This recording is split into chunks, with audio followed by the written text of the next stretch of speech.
I see a lot of YouTubers who do unboxing videos for each piece that they get. And, some of those pieces are really fascinating. But for me, I think that some of the pieces I pick up don't really warrant an entire video about.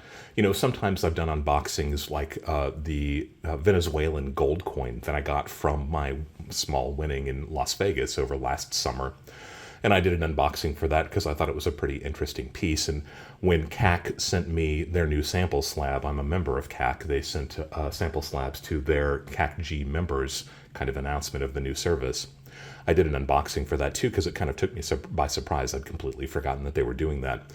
But I don't think a lot of my pieces warrant an entire video. But I thought maybe a quarterly update. So let's try quarterly update number 1. See what you guys think about this. If this is something that you want me to pursue, I'll keep on doing these types of videos periodically. Some of these pieces you may have seen before, some of these pieces you haven't yet seen, and some of these pieces you're not gonna see because they're gonna be part of future videos. If you are new to the channel, my name is White Cross. You can call me White, you can call me Dub C. I answer to pretty much anything. And if you are not yet subscribed to the channel, I'd like to ask you to click on that subscription button, become part of this community. If you're one of my returning subscribers, thank you guys as always again for being with me here. Let me know what you think about this. I'm interested to see your thoughts about this. If this is something that you think I should do periodically, I'm talking once every 3 or 4 months, something like that. I like to begin each of my videos with a disclaimer, and that disclaimer is that I'm not a financial advisor. I'm not trying to offer any kind of financial advice. I'm simply trying to share some of my experience having bought and sold precious metals and rare coins for the last 30 or 40 years. I also like to begin my videos with a couple of concepts that we can work back into the subject that we're talking about, but I couldn't really think of anything that was apropos here because this is just a pile of goodies that I've gotten recently, so maybe it'll come to me while I'm working my way through these. Again, let me know what you think about this. So this isn't quite the last 3 months. It's probably more about the last 2 months, but we're going to work with this and see how it goes. And I mentioned that there are a couple pieces that I'm not showing here. There's a pretty high-end PCGS piece. I haven't yet decided if it's going to be part of my stack, part of my collection, whatever. I'm still trying to come to that conclusion. And there are a couple other bullion pieces that I will be doing future videos about, so I'm not going to be talking about those today either, but they should be coming down the line pretty soon. First and foremost, and I did an entire video about this one, and I will definitely link to it down below. If you haven't seen it, this is the star of my bullion stack now. This is a San Francisco Mint 5-ounce silver bar, nominally 5-ounce silver bar because it's actually 5.4 troy ounces. This piece dates to the late 1930s, early 1940s, an incredibly scarce bar. Was able to pick that up at a local shop, my local dealer. I still owe you probably forever for letting me get that one. That's a beautiful piece. Again, if you haven't seen the video about it, I'll link to it down below. Fascinating story, I think, and like I said, in my 40 or 50 years of doing this, I've never seen one of these in hand before, so I'm totally thrilled to have that piece become part of my collection. At the same time that I bought this piece, I bought these 3 pieces, and I did do a video about those as well, so I won't go into a lot of detail about these pieces. These are early SilverTowne pieces, and ordinarily I'm not a big fan of SilverTowne, but several years ago, actually probably 12 or 15 years ago, I bought a couple 5-ounce bars from one of my local dealers, really the first local dealer that I was working with on a regular basis. And he happened to have a couple 5-ounce SilverTowne bars. I wasn't really looking for SilverTowne bars, but these were just interesting enough. You can tell that these are kind of an old poor style. True enough, these actually are early SilverTowne pieces from the early 1970s. What we have here is a couple of 2nd series bar and a 3rd series bar from SilverTowne. So the pieces that I had bought from my dealer originally many, many years ago were the same. There was one 2nd series, there was one 3rd series bar. A neat coincidence that I happened to walk into a local shop not more than a month or a month and a half ago, and they also had 2 of these 2nd series bars from SilverTowne and one of these 3rd series bars. And we know that these are early SilverTowne bars because SilverTowne did a run of about 75,000 serial numbers, and they used that same continuing chain of numbers across all the sizes that they made, from 1 ounce to 5 ounce, 10 ounce. I think they actually had 20 or 25 ounce bars. 50 ounce and even 100 ounce bars. So they kept that 75,000 chain going, and these pieces exhibit numbers from that chain. So we also know that SilverTowne doesn't typically use serial numbers on their pieces, and that's one of the things that makes these interesting. Just thought it was fascinating that I just happened to find these so many years later. We're going to see that a little bit later in this video too. There's another example of it. In fact, I'm going to be talking about that in just a second. Interesting. I've been asked several times recently. In fact, I did the 3,000 subscriber giveaway contest where I invited everybody to ask me questions. And one of the questions that I saw over and over again, there were several people who asked it in a similar form, was, am I still buying at these high prices? As I'm recording, silver is just over $28 an ounce. So yeah, this is an indication that I am. This was a month and a half ago. Silver wasn't quite as high as it is right now, but I am still buying, but they have to be really interesting pieces, and they have to be pieces that I can get at an affordable price, right? I'm not going to pay an outrageous premium for any silver bar. It's not really worth it that much to me to put that into my stack. But if I can get a fantastic older piece at a really good price, yeah, I'm probably going to pick it up if I can get it at a good price, and it's an interesting piece that I don't have. So thrilled to have these 4 pieces, new additions to my precious metal stack, my silver stack.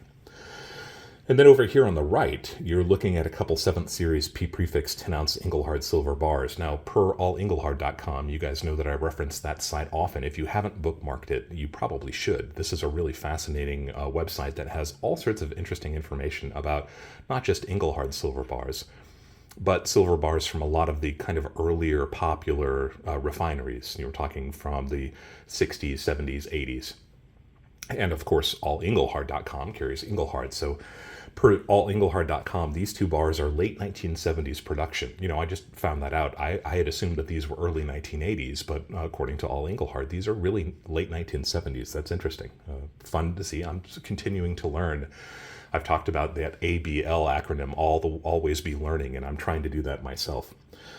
These had a mintage of about 50,000 pieces, and the easiest way for me to tell that these are 7th Series and not 10th Series, and the 7th Series and the 10th Series look quite similar, but you'll see here, my world-famous pointer now, that there's just a little tiny gap between the second 9 and the last 9. You see what I'm talking about there? There's lots of other ways that you can tell that these are 7th Series and not 10th Series bars. I'm not the best when it comes to making those determinations. They look really similar to me, but that's definitely one way you can tell. So these are 7th Series P-prefix bars. All Engelhard says the transition between 7th and 10th Series was about the serial number P076654. You can see that these are both P05 numbers, P05XXXX. So this is definitely a 7th Series bar. Why did I like it? Why is this something I wanted to acquire? I only got one of these, but that's what makes this really interesting. So I paid probably $4 or $5 an ounce over melt for these, or for this one bar. My dealer, again, one of my local dealers, always cuts me a great deal. Silver has already kind of eclipsed what I paid for it. And now I don't expect that silver is going to continue on this tear that it's been on recently. In fact, I think it's a little bit high right now. I wouldn't be surprised if we see the price come down pretty soon. But as I always say as a caveat, I've been wrong many times before. I will undoubtedly be wrong again.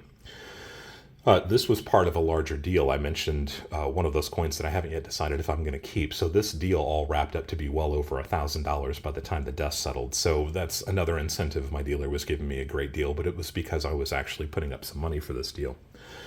And the best part about this, and the part that's really interesting, and maybe you've seen it, I know these were a little bit far away, but you see that serial number P056152, this serial number P056157. So these serial numbers are literally 5 digits apart. And the interesting thing is that this is the bar that I picked up, a few weeks back. And this is the bar that I picked up in 2009.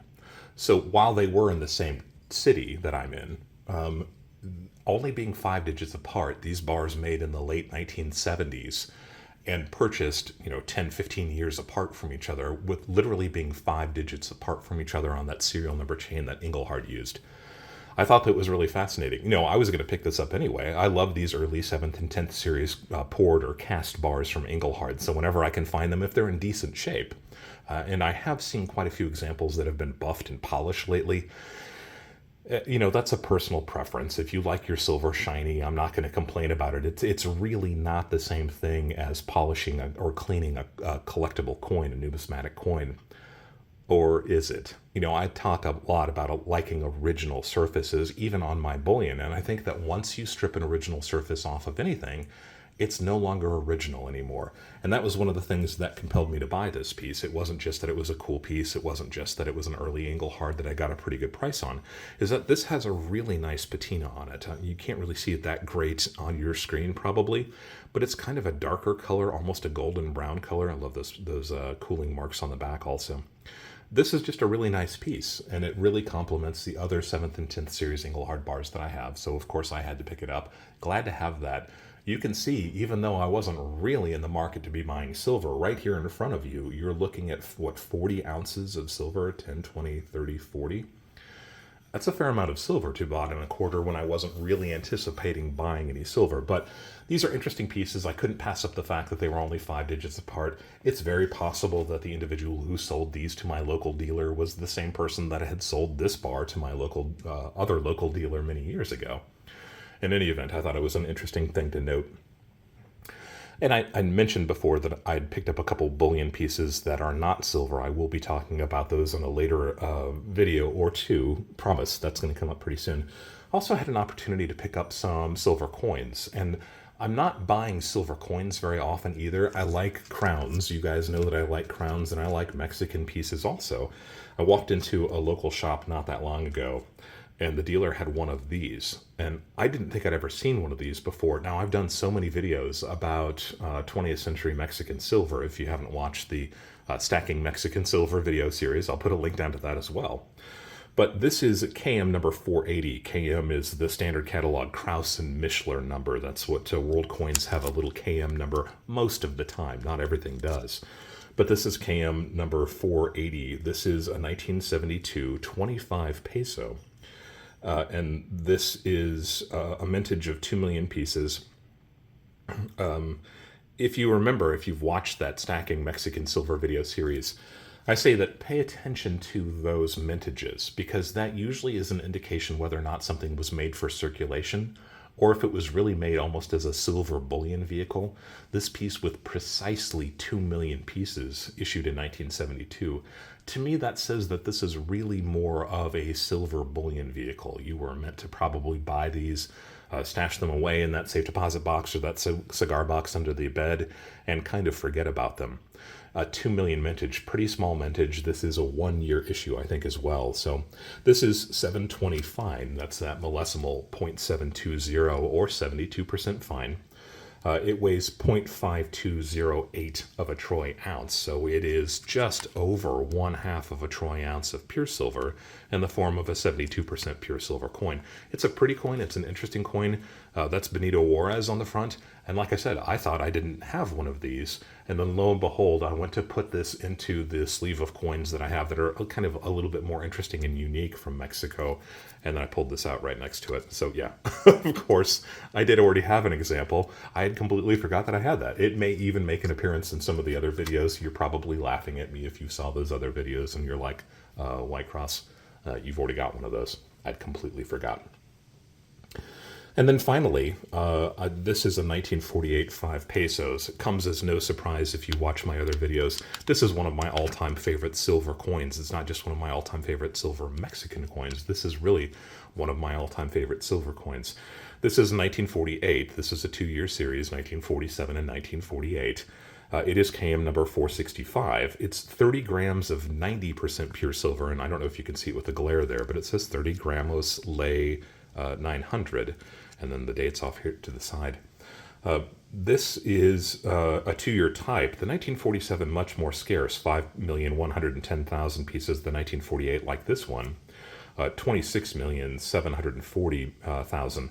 So it's about 5 times more plentiful. I mentioned in those Stacking Mexican Silver videos that I can never find those 1947s. I've got a small handful of them, but really not very many, especially compared to the 48s that I have. Not surprising, 5 times as many of these made, right?